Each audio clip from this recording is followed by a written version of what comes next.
هذاك ابو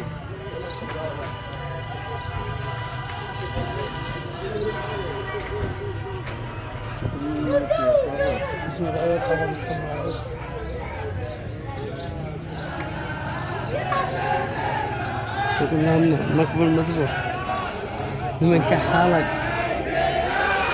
ها لمن كها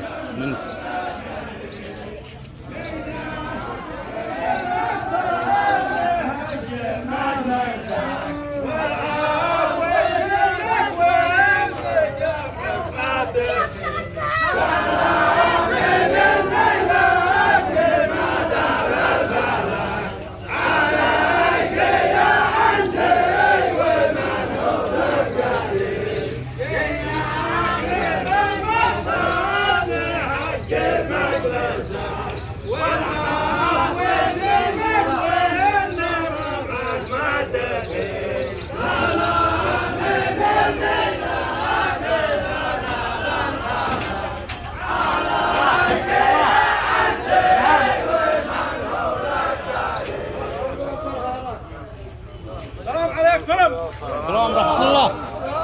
كيف الحال يا رجال؟ كيف انتم بخير؟ الحمد لله. من جبال الشيخ عبد الله السياغي واخوته واخوانه في محكم توبه وطيبة النفوس وانتم الحديده واحنا اللحم ويابا عليكم وسلامتكم. اهلا وسهلا بكم ناجي توبه واهلا وسهلا.